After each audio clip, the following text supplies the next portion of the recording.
They were terrified. And so they unleashed a reaction, a coordinated reaction against the left in the United States. And we are still in that now, although it is finally breaking down. But for the next period, basically the second half of the 20th century, the Communist Party was destroyed, then both socialist parties were destroyed, and the labor movement went from representing over 30% of the labor force to currently representing 9.5% of the labor force.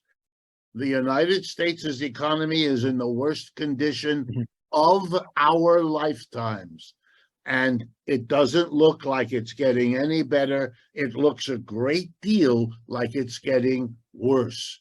And so I must tell you, I have done more public speaking as a Marxist economist in the United States in the last 5 years than I did in the 50 years before that. This is a new country. The prices go up of stocks.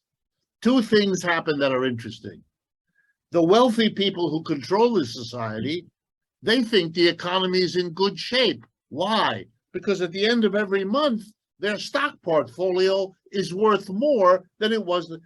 What's wrong? This economy is wonderful. You know, stupid, but rich people usually are. And certainly not many in Ukraine, I believe, would like the war. Oh. But the NATO that's the military. So one way of looking at the war is that it's Putin's war. He's a madman and so on. That's may or may not be true. I don't know, but it's not particularly very helpful way. Russia. That didn't work. That didn't work. And its biggest failure was that it brought Russia and China together. This is not the history of a madman. The history of a madman is Boris Johnson. Crazy, weird, and out of there in a matter of months. You have a date to discuss socialism, either with Rosa Luxemburg or Emma Goldman. You can choose just one, a date. The date, Rosa.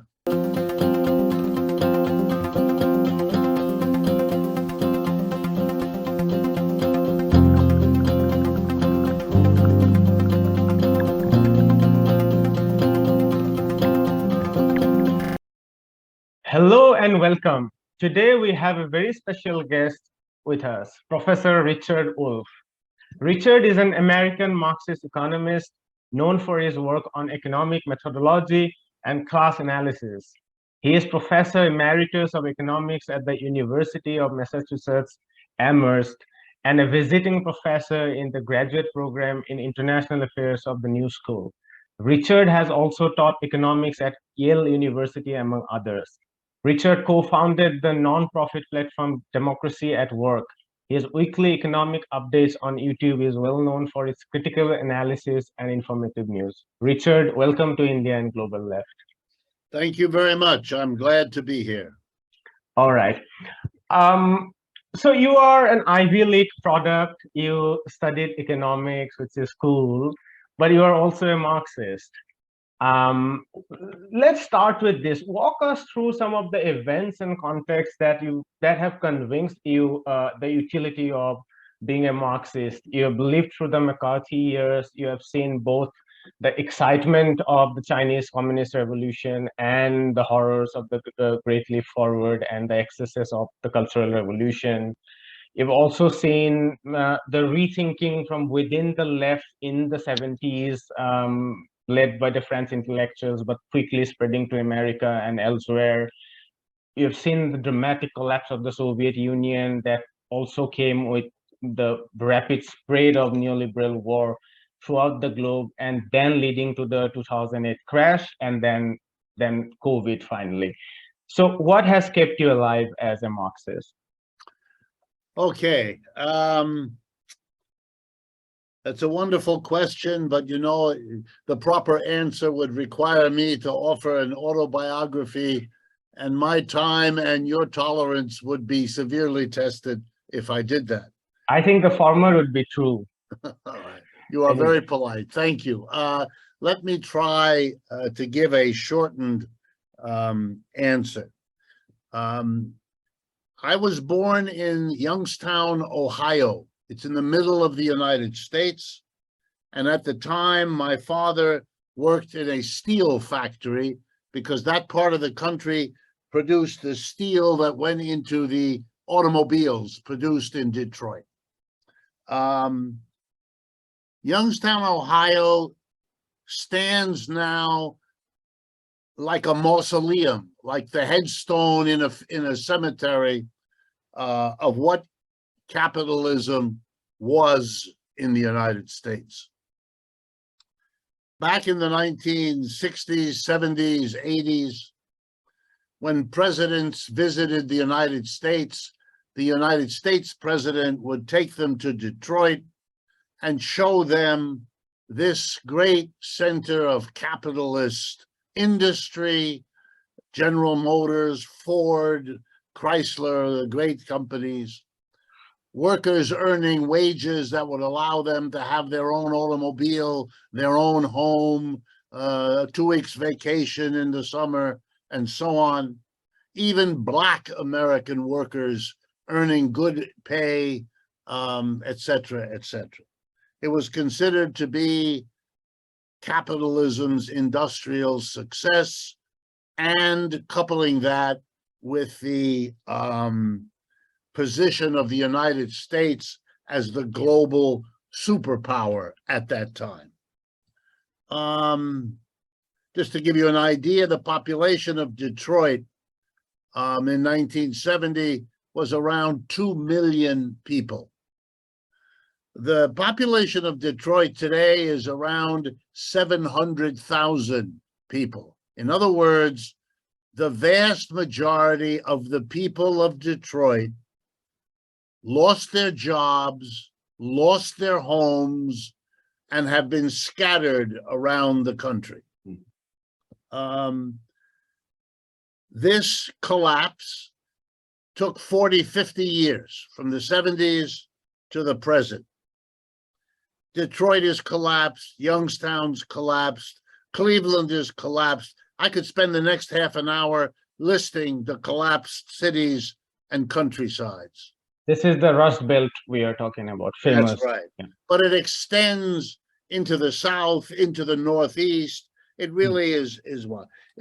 The other side of it is the fact that over the last 7 or 8 years, we have lost more than 100,000 people to opioid overdoses, killing themselves with drugs. Those are the young people. They're overwhelmingly young people. No future, no job, no place to go, a disaster, number one. Number two, the United States has gone from an economy growing, expanding, becoming more and more powerful, richer and richer, to an economy which now, for the last 40 years, has not done that anymore. Mm-hmm. It peaked around the 1970s and 80s, and it has been going downhill ever since. Let me give you a quick analysis. 3 things happened at the same time. Number one, the technological revolution of the computer. And that evolved then into robotics, and that evolved then into artificial intelligence. If you put those things together, there was a dramatic drop in the quality and the quantity of jobs in America. They were destroyed and replaced by these machines. Number two, American capitalists decided that they could and they should move production out of the United States to places like India, Brazil, and above all, the People's Republic of China. They did it for 2 simple reasons. Wages were much, much lower, and because of the growth, particularly in China, you had China quickly becoming the fastest growing market for consumer goods and services in the world. That is why today General Motors sells more cars in China than it does in the United States, and there are many more examples. And the third thing that happened was to bring in new waves of very poor immigrants, especially from Central and South America, but from all over the world. And if you put together the technology, the export of jobs, and the import of cheap labor immigrants, what you did was in 1 2-decade period destroy the middle class that had been built up literally in the previous century. It was destroyed. There was no preparation for this destruction. Nobody explained anything to the American working class. This just fell on them like a mysterious disaster falls on a population. The response of American workers had two parts. Number one, to keep up the illusion that they were okay in the face of this disaster, to keep up the notion that there was such a thing as the American dream of a good income and a secure job. They kept up their standard of living by borrowing more money than any working class on the history of the world had ever borrowed. The American banking system created consumer debt, where before they had never lent to working people because it was too dangerous. They now lent to them en masse, charging very high interest rates to compensate for the risk. And the second thing the American working class did was to send more members of the family out to work. Women who had been kept at home were sent in to do paid labor.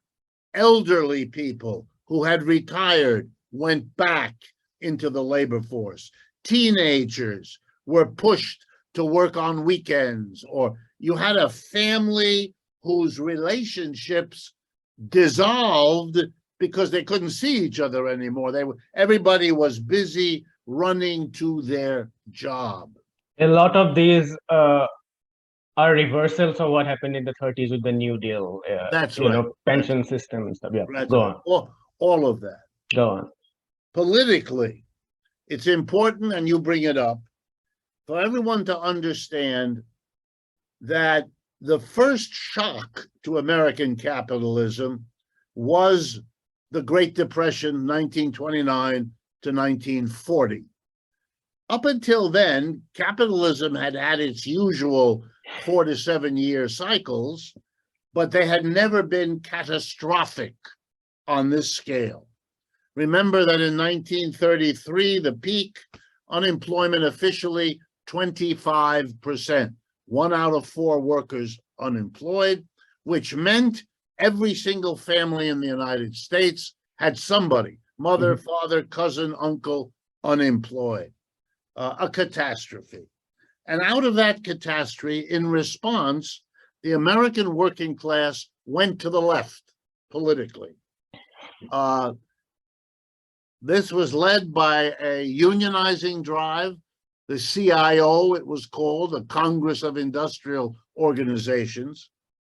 It brought into the unions tens of millions of American workers who had never been in a union before and whose parents had never been in a union.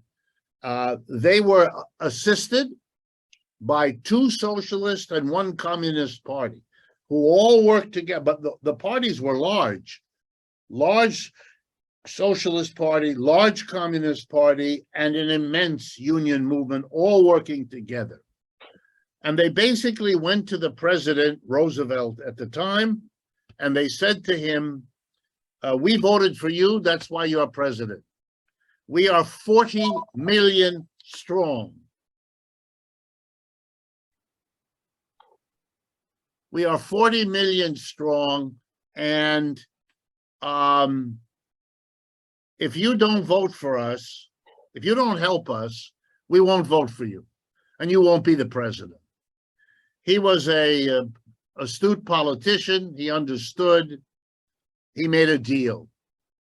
If you support me, I will create for you a governmental pension system, Social Security. We never had that before. I will give you unemployment insurance. If you lose your job, we'll give you a check every week for a year. We had never had that before. I will pass a minimum wage law, which we had never had before. And I will give 15 million unemployed people a good job at a good income, which we had never had before. All of those things happened in the 1930s. Also making housing more affordable.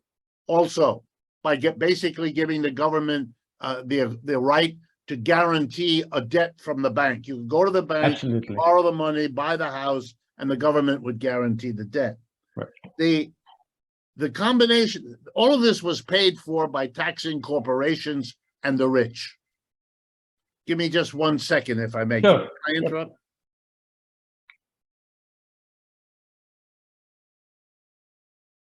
By the end of the war, 1945, the ruling class, the business community in this country was horrified. They had been made to pay in taxes and government loans for all of this welfare for the mass of people, Social Security, unemployment, and the hiring of 15 million public workers. And they were horrified even more because during World War II, the United States was allied with the Soviet Union to fight a German, Italian, and Japanese fascism. They were terrified. And so they unleashed a reaction, a coordinated reaction against the left in the United States. And we are still in that now, although it is finally breaking down. But for the next period, basically the second half of the 20th century, the Communist Party was destroyed, then both socialist parties were destroyed, and the labor movement went from representing over 30% of the labor force to currently representing 9.5% of the labor force. So it was I grew up, I was born into and grew up into this failing capitalism beginning to really fail, and a taboo on anything having to do with socialism, communism. In my university classes, nothing.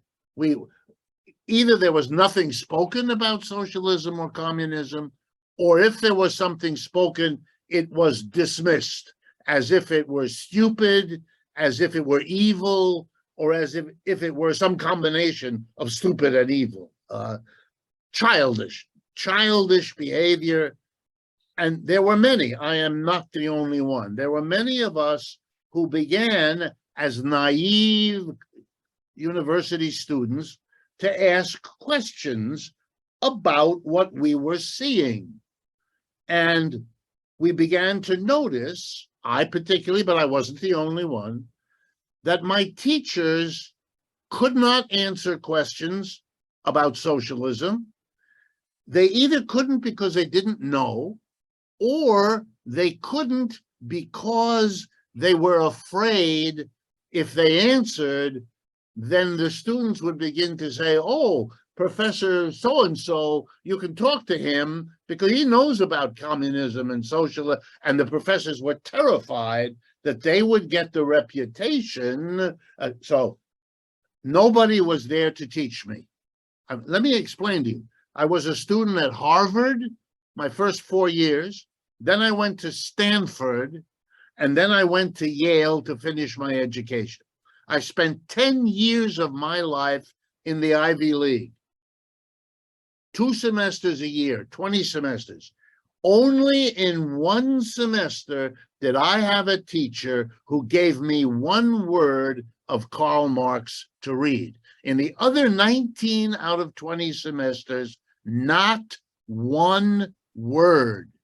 We were taught capitalism as if it were the best thing the human race had ever achieved. Nothing could be better. There was no point in studying the old systems before, and there would be nothing coming anyway. So we were to study capitalism and celebrate how efficient it was, how equitable it was. Meanwhile, we were living living a reality that did not go with this, and our teachers were useless. What that did was mean that for many of us, we began to search outside the university for individuals who could teach us, for readings we could do together to teach us what might be an alternative to what we were being taught. And the more I did that, the more I had questions, the more they could not answer my questions. And after a while, I discovered Marxism. I read Marx. I read the great Marxists that came later. And I said, I don't agree with everything, and there are mistakes that are made here for sure. But this is very interesting. This is talking about why I am seeing what I see. And so, I never turned back. I've become more Marxist to this day. I'm happy doing that. Nothing has happened to change my perspective.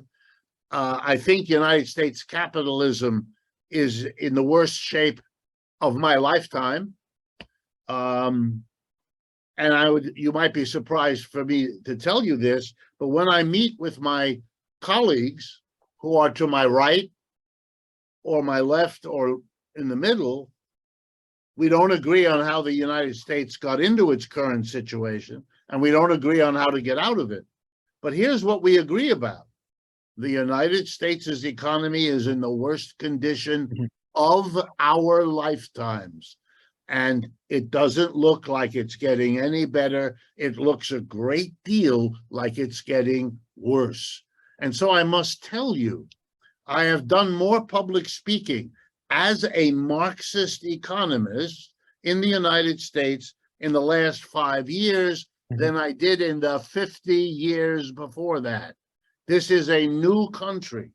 I am on the radio and television every day because you can't stop it anymore. There are too many people with too many questions about what's going on, and they want to hear from the left.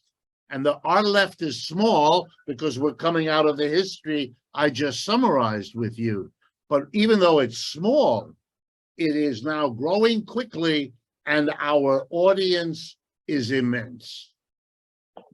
As you spoke about the traditions that you read in the universities, I also happen to remember your work on the three branches of economics, Neoclassical economics, Keynesian economics, and Marxist economics. I wonder it has to do with what you saw within the universities. But yeah, let's push the conversation a little bit about the current state of the economy in the United States, particularly with the inflation and this new turn by the Fed towards a tight monetary policy.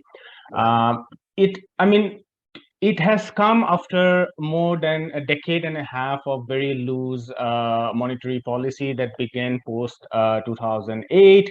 The idea was that print more money, give it to the bank, and somehow they would trickle down to the working people. That never happened. It went to investment funds, the whole, through financial markets. So basically, the stocks bounced back immediately, 100%, 200%, 300%, but people didn't get richer. I read a statistics recently that says that 50%, the bottom 50% of the American population now own only 2% of the total wealth. And Jerome Powell has now indicated these two devastating policy. One is the raising of the interest rate, and then he's also indicated about loosening the labor market. This has come when the working population is struggling with rising bills and debts and all. So, do you think fiscal policy instead with a regulatory string to pull money towards the bottom would have been rather a better policy? Your thoughts on that? Sure. There's a number of different aspects of this question. Things are so bad in the United States that our government has to do things it didn't have to do in the past. That is another index of decline. And let me give you an example. We have had two prior moments of either inflation or the threat of inflation.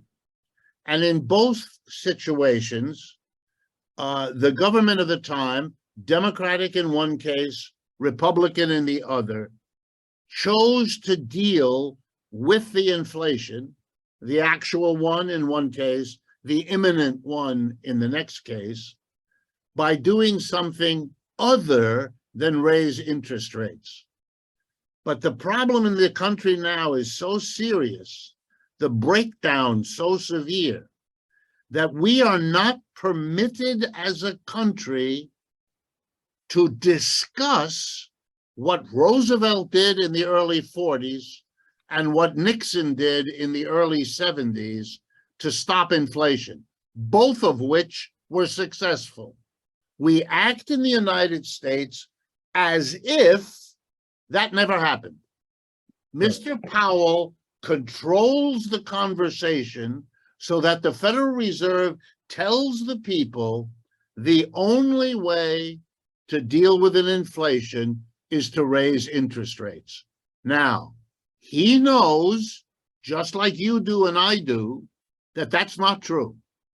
The Secretary of the Treasury, Janet Yellen, was a classmate of mine at Yale. She had the same professors, sat in the same room, took the same exams that I did. I know what she knows. And she knows that this is a lie, right? This is a stone cold lie. She says no word, Mr. Powell. So we have no discussion about, and I'm going to tell you just so you understand.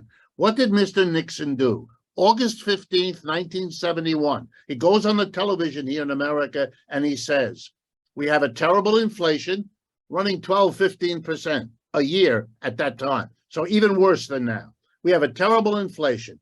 Therefore, as of tomorrow morning, any businessman or woman who raises the price of whatever they produce, we will come for you, we will arrest you, and you will go to jail.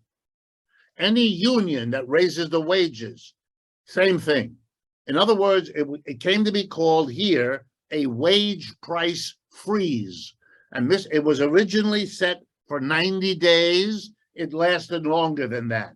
It stopped the inflation on a dime. In this country, currently, not one word. It's as if what I just told you, I made up. But you can go do your Google research. Everything I just told you is in the history book. Early in the 40s, the decision had been made by Roosevelt to enter World War II against the Nazis, okay? And his advisors, some of whom were my teachers, his advisors went to him and said, you're about to fight a war.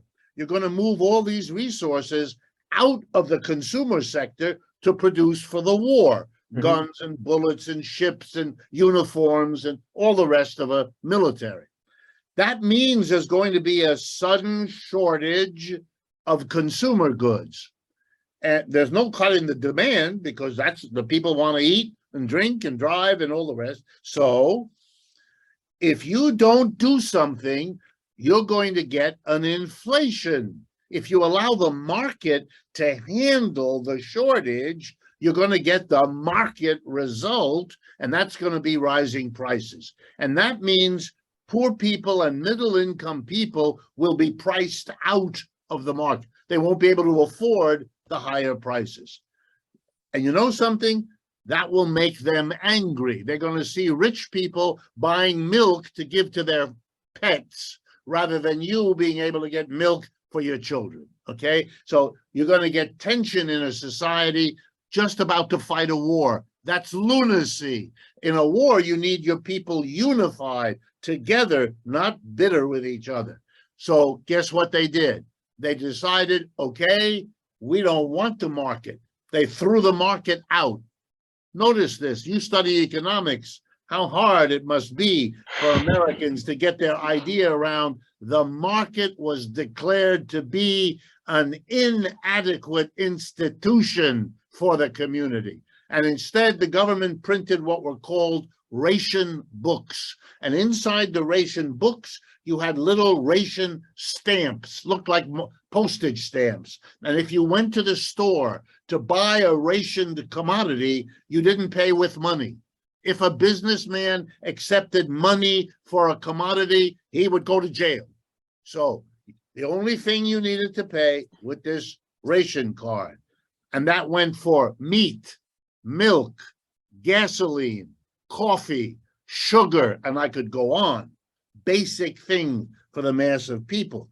So we stopped inflation with a wage price freeze. We stopped inflation with rationing. By the way, just as an economist, all that the market is a rationing system. Having prices go up, rations, scarce supply relative to demand. I mean, there's no mystery here. It's not the only way to ration, right? The market isn't perfect. The market isn't always. It's all bullshit, to tell you the truth. We don't discuss it. I am one of the few people, when I get up in front of the television, I start talking about wage price freeze, rationing, and other systems, and everybody asks me questions because it's a taboo. It's as if I got up and started talking about the details of sex or the details of personal relationship, right? Yeah. In polite society, one doesn't do that. Okay, so first thing, to explain our situation. We don't have an inflation because of shortages, and we don't have an inflation because of excess demand. That's silly. We don't have excess demand, and we don't have shortages that could explain this at all. And nor is it explained by increasing the money supply, because as you yourself said correctly, that we've been pumping up the money supply, not just back to 2008, by the way, but all the way back to 2000. In 2000, we had a crash. Here it was called the dot-com crash. And it was the beginning of a program of massive monetary increase, pushing down interest rates, all the rest. And then it got bigger after 2008, and then it got even bigger after 2020. But as you pointed out, for the first 20 years of this century, we pumped in money, but there was no inflation, zero. And you're also right. Why? Because the money went into the stock market where there was an inflation. We did have the inflation because the money went there. Why did it go there? Because that was where the profit was. Because we have made the mass of the working class poorer for the last 30 years, when the money got pumped in, it didn't go to produce more goods and services because our working class cannot afford to buy them. And the rest of the world can't afford to buy enough from us either. So when you pump up the money, it's not going to go into creating jobs or goods and services because there's no demand for that. So the money, they figured out, I go to the stock market, I buy shares, 3 months later, I sell them at a higher price, use the money, buy another group. Meanwhile, because people see me making money, other people jump in, banks, insurance companies, wealthy corporate, and we all do that. It's a casino of it. But you know, as the prices go up of stocks, two things happen that are interesting. The wealthy people who control the society, they think the economy is in good shape. Why? Because at the end of every month, their stock portfolio is worth more than it was. What's wrong? This economy is wonderful. Stupid, but rich people usually are. So they didn't get it. They thought everything was fine.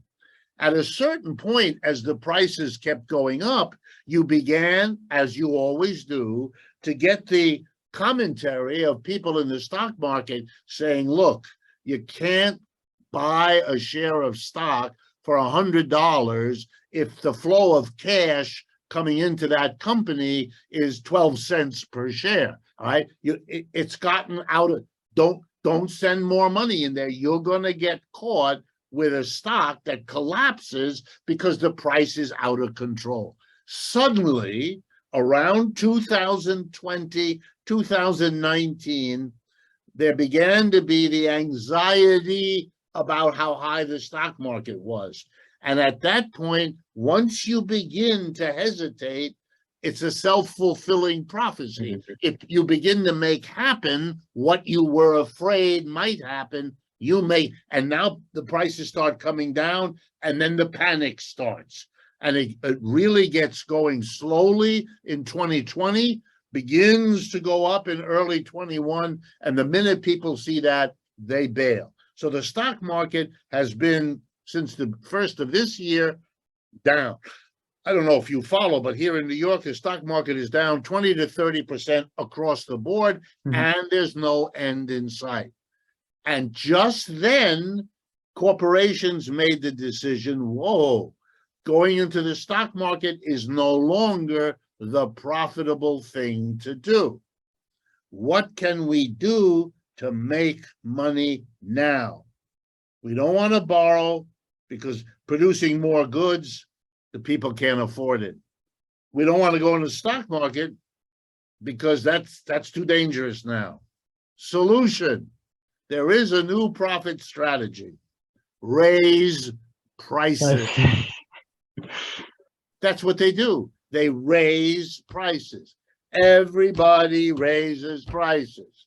The corporations use each other's price rises as the excuse to justify that I have to raise my prices because my input price. So we are all sitting here.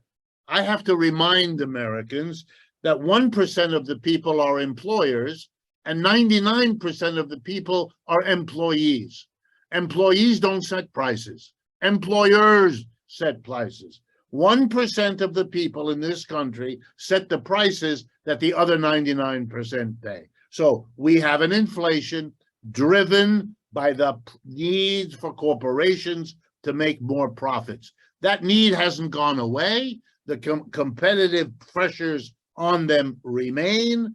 There's an added problem, very serious, that Americans are just beginning to understand, that for the first time in a century, the United States has a real competitor, and that's the People's Republic of China.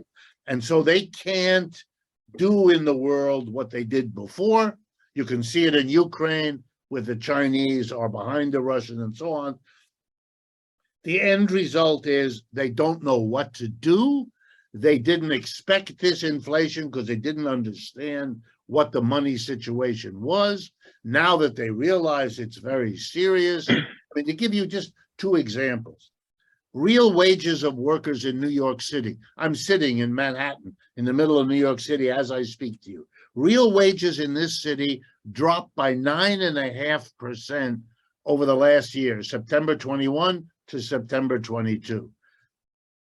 You can't function in a city like this if you've just taken from the workers 1/10 of their standard of living. They weren't making enough money to get by as it was. You are putting pressures on the people here that are exploding. You can't go into the subway here because it's too dangerous.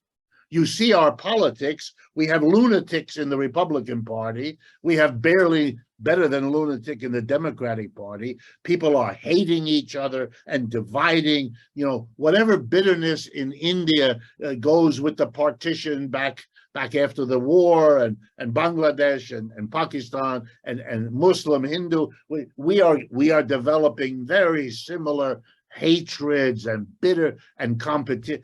because everything's falling apart and every little group wants to protect itself from the disaster unfolding. And now the lunatic Federal Reserve is raising interest rates using the cutback in demand to control an inflation that had nothing to do with it. And so what does the working class get? A crash in 2020, COVID pandemic in 2020 and 21, an inflation since mid-21, and now rising interest rates. Everything an exquisite pressure on the working class. And suddenly we see strikes across America, unionization drives, and Marxist economists on the television. Yeah, I don't want to spend too much time on the next question because I would like to address Ukraine and China if your time permits. But Sure. if I may just ask you to briefly comment on the labor movement, because what we are reading is a tremendous wave of unionizations and worker strikes. I mean, I was reading about the miners' strike in Alabama. That has gone in for 18 months now, and under the United Miners Workers of America, and they have a long history. I mean, when I read about Yes. the New Deal, they did a lot, and they have survived. I mean, it's extraordinary, like 900 families surviving the total war of the Wall Street. I mean, the, $1.4 billion have gone as dividends by the same company ever since 2017. And in 2016, they cut wages and prices, benefits by 20%, and that hasn't come back. And this is not just about the miners, but also tremendous wave of unionizations in Starbucks, in Amazon, and in Starbucks. By the way, it's not just limited to United States, but across Canada, places like British Columbia. And there are industrial disputes in railway, which is like making people nervous. Tell us a little bit about the labor movement, but I would not let you go without discussing Ukraine and China. Okay. The labor movement was caught up in what I told you earlier, in the post-World War II pushing back, what was called here undoing the New Deal, to take all of that away. And the right wing, the business community understood that the problem wasn't President Roosevelt. He was one of them, a very old, rich family of the United States. They knew that he did what he did because of the pressure of the communists, the socialists, and the labor movement. And after they destroyed the Communist Party by denying that they were the militant workers, which they were, and claiming they were all agents of Moscow, which, I mean, a few of them probably were, but most of them weren't, they were able to demonize the communists. And then they went around and explained to the American people that a socialist is the same as a communist, they just spell it differently. I mean, it's really sad, but that's what they were told. And then they went after the labor movement. So you have to understand the labor movement is like a bear that has been in hibernation, not for one winter, but for 50 years. They have been on decline. They have tried everything they knew how to end the decline. It didn't work. The government destroyed the relationship between the labor movement and the left. The New Deal was impossible just with workers. You had the socialists and the communists working in the schools, in the neighborhoods, in the buildings, in the housing projects, supporting what the unions were doing. So it was a good alliance. It was called the New Deal Alliance or the New Deal Coalition. All of that was destroyed. All of that was destroyed. Unions became afraid to go near a socialist or a communist, let alone work together, because that would bring the government's repressive apparatus. People were deported, people were arrested, all of that.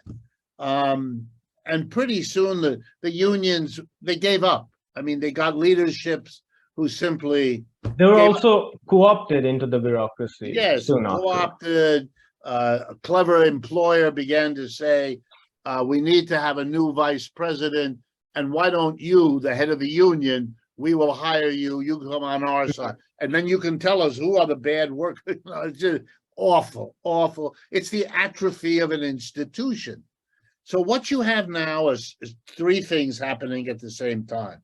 The older generation of labor leaders is dying. I mean, they're older people and they are retiring or dying. So, and a new group comes in. They didn't go through this experience. They weren't hounded because they had leftist. They find these leftist ideas interesting. I go and give talks to labor unions now. That wouldn't have been possible 20 years ago. This reminds what? Sorry, not to interrupt, but this reminds me of something that's going on in Iran. I mean, how the new generation is not agreeable to some. But please continue with the labor movement. Yeah. And look at the 15-year-old girls are leading the struggle in Iran. It's a remarkable situation. And it's mostly young people here. To be honest with you, the people moving in Starbucks, these are all service workers, and I would guess 80% of them are 30 years of age or younger. So it's a new generation, and they are angry. They were promised jobs which they're not getting, income which they're not getting, possibilities for advancement which are not there. And so they're angry and they're bitter, and they turn to people like me, and I explain to them, this is not your fault. This is not some weakness on your part. This is a social process that is victimizing you, and you can change it, and then you won't be victim. This is not rocket science. This is stuff that, and so you have that. Number two, the system is declining. There's not as much, to be crude, there's not as much pie, there's not as much wealth to distribute. And those at the top, they want to hold on what they're used to. Yeah, but that means somebody else has to adjust to the decline of the wealth. So they keep pushing it down. That's why the bottom half have 2% of the wealth in this country, and the top 1% has 1/3, 33%. So top 1% has 33% of the wealth. The bottom 50% share 2%. I mean, grotesque inequality, and everybody sees it. It's now visible. It's talked about. You can't pretend anymore that it isn't true. Even in the right wing, they have to come up with some sort of explanation. And now, lastly, and this is extremely important, the rigid wall of separation between the labor movement on the one hand and the left, socialist, Marxist, communist, anarchist, we have a lot of different ones, that is falling apart. There are meetings, there are cross-fertilizations, there are shared conferences or newsletters or podcasts or whatever. And so there's a beginning in which the intellectual left, which we've always had here, is becoming aware of the labor movement and of the labor movement as an ally. Before, they either were ignorant of the labor movement, that was most of them, or they saw it as the right wing, as co-opted by conservatives. Now, everybody sees that the labor movement has an exciting, young, left-wing leadership and activists, and they see that I'm getting they're not, I'm getting the invitations because they want to hear what I have to say, and they know where I'm coming from. So, believe me, it's a different situation, and the labor movement right now, and it has a wonderful effect because it gives to the young students and the young emerging educated classes the notion that they're not alone in the university, that out there in the Starbucks and in the Amazon warehouse and all those other places, there are young people like them who talk like them and who want a new world. It's a wonderful process in which the workers are stimulated by what the students are doing and vice versa. So once again, the old leftist notion of a worker-student alliance is becoming, it's not there yet, but it's becoming real. Yeah, that's right. I mean, with these labor movements, we are also seeing increasing graduate students unionization. Absolutely. Even Biden is forced to do some write-off of student debt. I mean, it's a beginning, but Yes. even people like Biden. Let's briefly discuss Ukraine. So, because as we read newspaper, we see a bridge being blown up, strikes next day, and so on. And it seems that a lot of people don't want the war. I mean, particularly if you read news coming out of France, in particular in Paris, there are massive demonstrations. I mean, Yes. energy bills are going on. The governments are failing to subsidize enough, and that has come with a lot of sanctions. So a lot in Europe, a lot of people in Europe don't want the war. Russians are fleeing. I mean, more than 200,000 young Russians have fled, male mostly, fled to escape the mobilization drive in the nearby countries. And certainly not many in Ukraine, I believe, would like the war. Oh. But the NATO that's the military. So one way of looking at the war is that it's a Putin's war. He's a madman and so on. That's may or may not be true. I don't know, but it's not particularly very helpful way. But the other way is to look at it as the bigger capitalist bloc on one side, warring to capture, of course, influence the Eastern European labor market, capture that, and then eyeing on minerals and so on, and also the whole military complex which benefits from this war. Put the Ukrainian war in economic perspective. What's going on? Why has the war sustained, and why are Americans asked to support the war until the last man in Ukraine stands, Russian or Ukrainian? We don't know who it is, if at all. Okay. Long before the Ukraine war begins, there are developments that lead to it. By far, the most important is the rise of China. There is no way to exaggerate this. It is the phenomena of the 21st century, how this very poor, very, squashed by colonialism. I mean, if you're from India, you understand this better than I do, because it's not all that different. I mean, China is one country, India is another, different culture, different, all of that. But nonetheless, some very similar submission to colonialism in various ways. Okay. China is a unbelievably poor country right up until the 1950s and 60s. And then something happens. Nobody quite understands. Nobody quite figures out how they did it. And I study China. I'm very interested.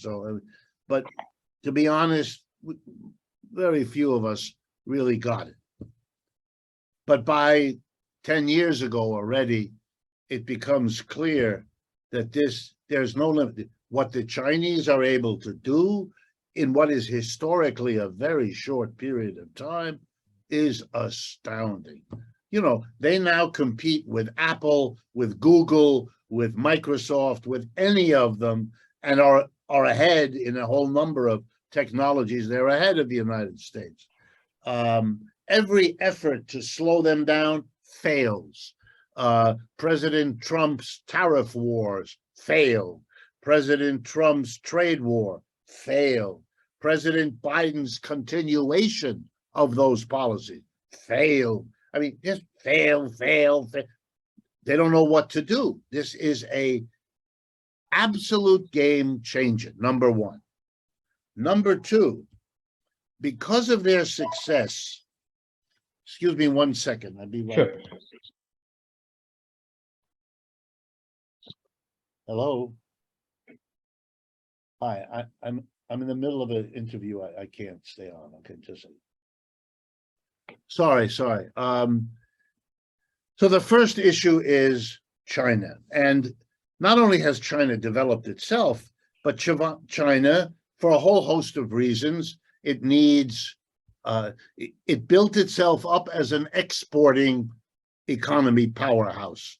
That's not a sustainable arrangement because you're then dependent on the world buying what you produce. The minute that might stop for whatever reason, you are in unbelievable difficulty. They understand that. So they have to convert what got them rich and powerful, exports, into a completely different domestically based economic system with a diversified export market, not producing cheap consumer goods for Europe and North America. All right. So they begin to expand. The Belt and Road Initiative, a very ambitious plan and a radical raising up of the level of income of their people so that they can create a domestic market. And this begins to shake the United States because they go into capital goods. The whole idea of the United States was to make China their dumping ground for goods and services. Chinese don't need that. Chinese don't want that. The Chinese are taking care of that themselves because they want to be a powerhouse in capital goods. And they're going to be. And they're going to create a world market that buys from China capital goods in the future the way they bought consumer goods in the past, and so on. What happens then is that the United States goes through a change. From the time when Kissinger and Nixon go to China and open up the relationship, stop making China a taboo, bring China into the World Trade Organization, hoping to position China not only to be an economic adjunct in the 70s. In the 70s. Yeah, starting already in the 70s, 80s. That was the plan. Bring China into the community of the West. In other words, it's as if they were a colony. Find a place for them in your organization of the world. They're like Britain in India or Britain in East Africa or any place else. Position this big country in a profitable way for you. And they discover that not only are the Chinese not willing to do that, have their own idea, but that they are growing globally and they're doing. They are not a subordinate unit. They're becoming a competitor. Okay. Number two, separate from that, there's this bizarre case of Russia. Russia, after the collapse of their socialism in 1989, is trying to figure out where it's going to be. I don't know if you know that, but Putin sat down with the United States, and they were going to plan what the United States wanted, which was Russia to be a subordinate. I'm sorry about this. That Russia would be a subordinate player, like they hoped the Chinese would be. And Mr. Putin didn't want to be a subordinate player.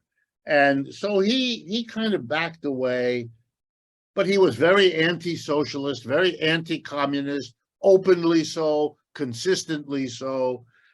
So the United States said, well, good, he's going in that direction, so he won't be an ally to China. And China, we can still work it out to be this way until this century, until the new century begins. We're now 2005, we're 2010, and it begins to become clear to the United States that Russia understood its vulnerability in the West and began cultivating its relationship with China. China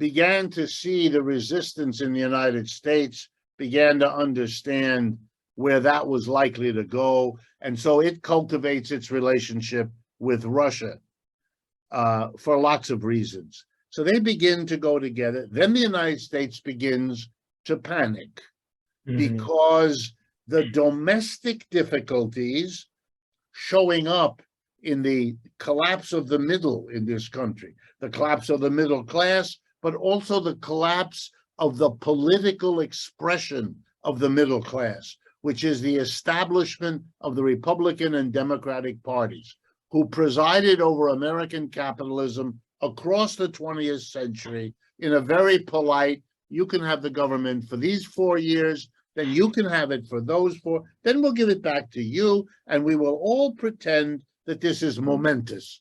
It's nothing, it's trivial.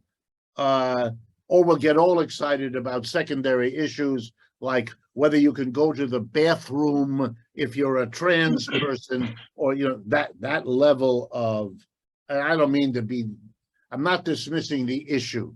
It's a significant issue of human behavior. But anyway, you understand my point. So what then begins to happen is a reconfiguration.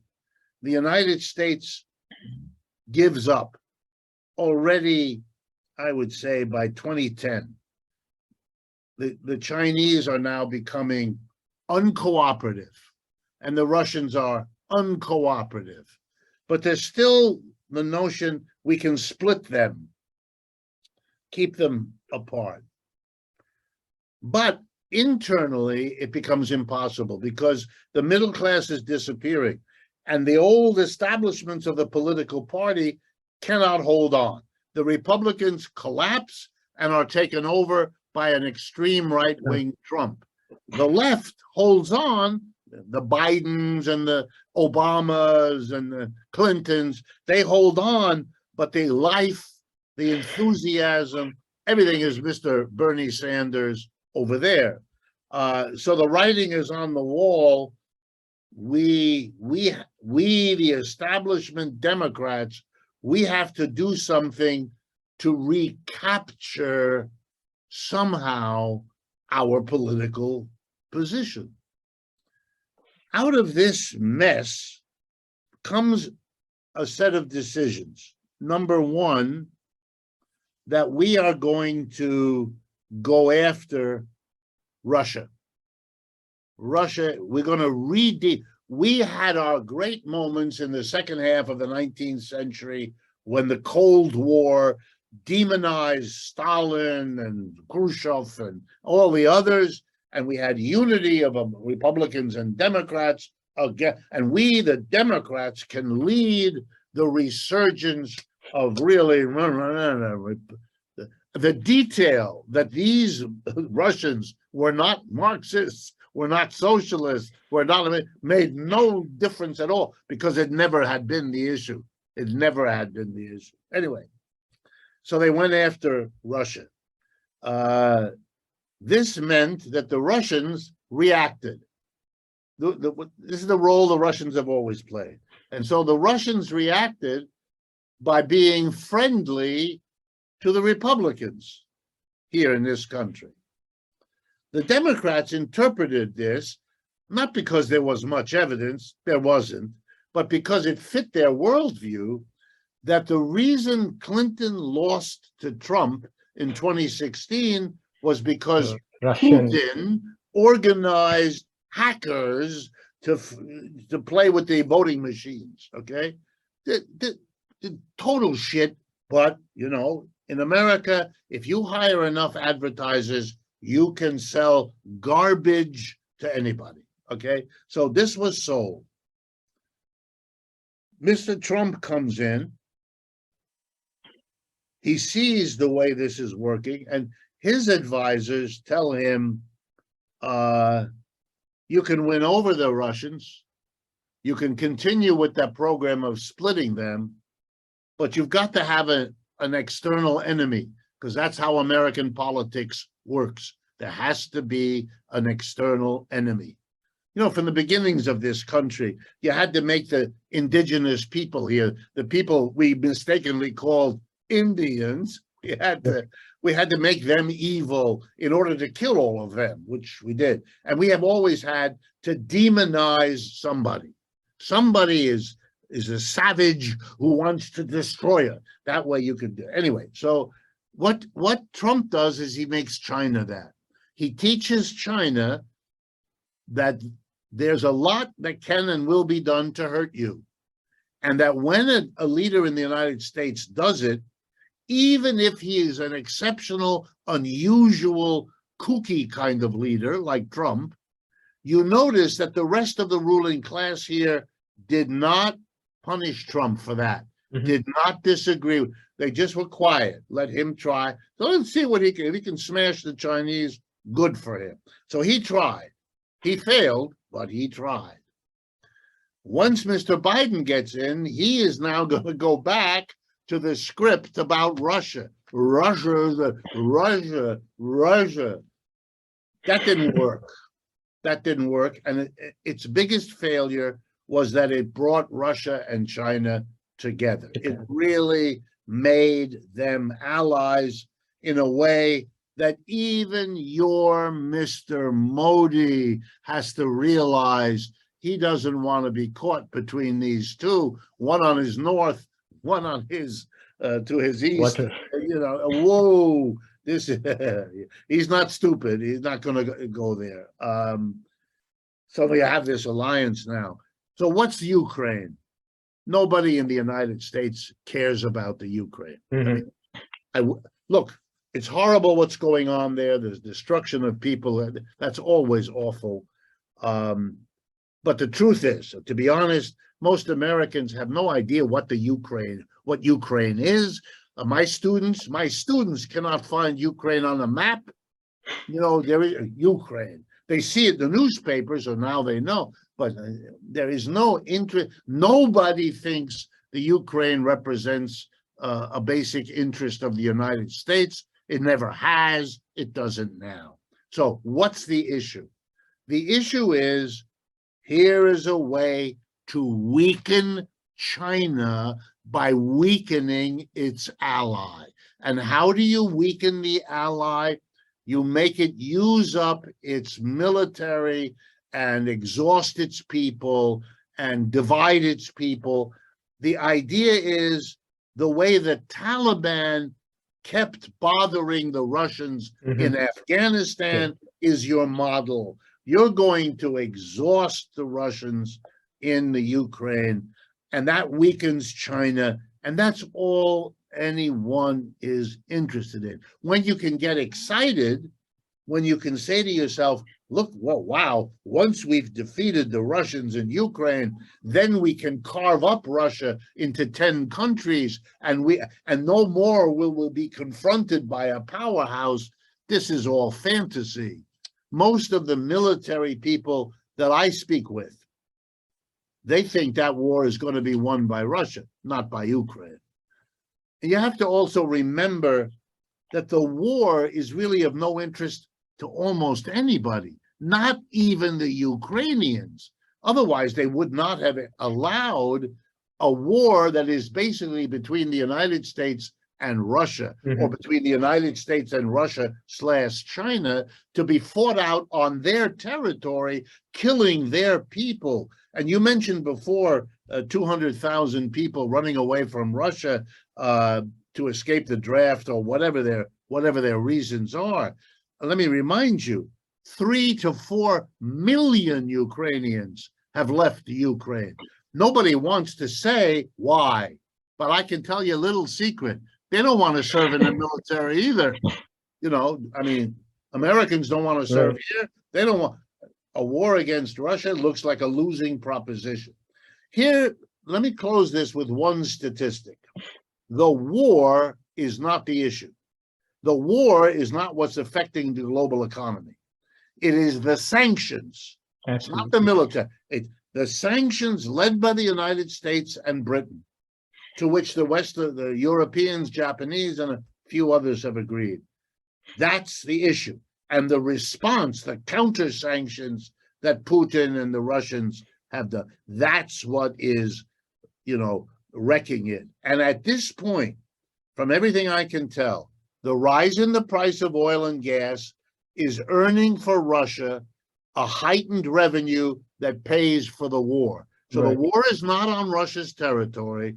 The war is not costing them money that they wouldn't have otherwise had anyway. It is costing them particular military material, but by fighting an artillery and missile war, the number of their casualties is relatively small. That may change, but that's the way it is. Meanwhile, here in the West, we have an out-of-control energy price crisis that is fueling an inflation that was there anyway, but the combination is causing massive problems in the United States, even more in Europe. So that I would amend what you said before. Not only is this war a war between the US, Russia, China, on the other hand, fought to the last Ukrainian, but it's also fought to the last euro, because the Europeans, they don't agree. Right. Some of them depend on Russian oil and gas, others don't. They don't depend to the same amount. The collapse of gas and oil to Germany, for example, which is the powerhouse economy of Europe, means that the German energy price has gone up the highest. Therefore, they have to raise their prices of their exports. Therefore, they're losing their export markets, which are a disaster, because that's their economy, like the Chinese was, is export dependent. For the rest of Europe, they're enjoying this. They're going to pick up the markets the Germans are losing in many cases. So you're beginning to see the different Europeans, as they understand what's happening, begin to go in different, to have very different attitudes towards all of this. And the United States is trying to move one of them against the other, terrified that the decisions of the Hungarian and now the new government in Italy may end the solidarity against Russia, and then who knows what's going to happen. So I think it's a situation. Well, here's the statistic I promised you. The GDP of Russia, just to keep the proportions in mind, the GDP of Russia is $1.5 trillion. The GDP of the United States is 21 trillion, right? So this is David and Goliath. Right. This is China's GDP is 15-16 trillion. Okay, that's at least in the ballpark. But a war nominal GDP. Yeah. But just relative, right. Relative sizes. The amazing thing then is knowing that for Putin to have undertaken what he did with his generals and all that, you either have to assume he had no idea what kind of response the West would give. That's possible, but I find that unlikely. He's been the head of that country for 20 years. That means he's able to maneuver politically the way few people are. This is not the history of a madman. The history of a madman is Boris Johnson, crazy, weird, and out of there in a matter of months, right? Trump is crazy. Putin's not. I mean, that's all right, but that's one part. The other possibility is that Mr. Putin knew that if the West went after him economically, reasoning that if you put the US with Western Europe, the total GDP nominal is like 30 trillion to 1.5, that's not a struggle. That's easy.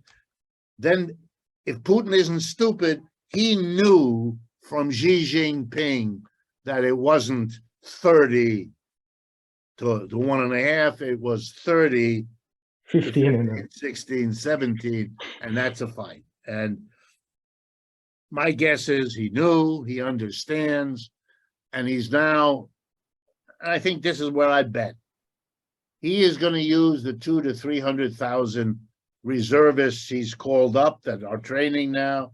He's going to bring them in. The ground is going to freeze, which it does in that part of the world around November, middle of November. At that point, tanks and trucks, everything can move quickly across the surface. I'm telling you, at this point, if I had to bet money, this war is over by Christmas. That's my guess. And you know, the big last thing, the biggest question, the most frightening question, isn't about China and it isn't about Putin.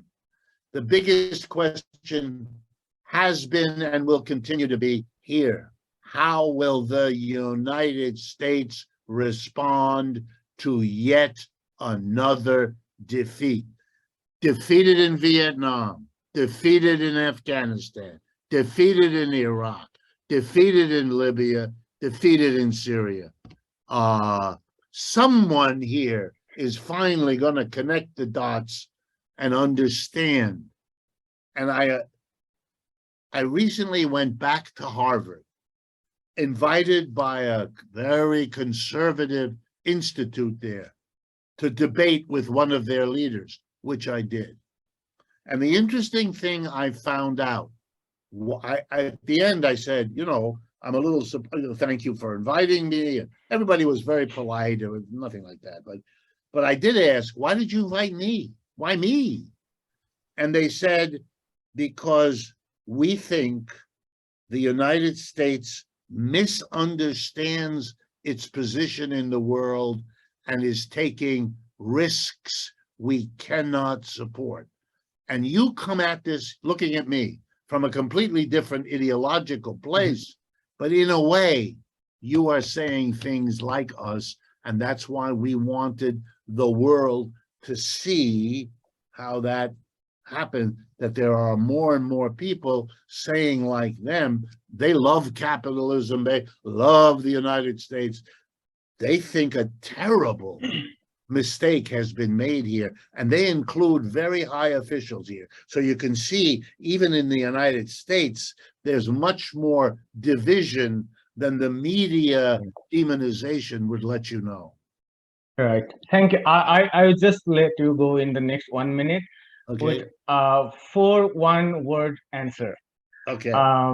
You have a date to discuss socialism, either with Rosa Luxemburg or Emma Goldman. You can choose just one. A date. The date, Rosa. Okay. To discuss capitalism and economics, Adam Smith or Karl Marx? Karl Marx. Okay. To discuss anti-colonial strategy, Ho Chi Minh or Gandhi? Ho Chi Minh.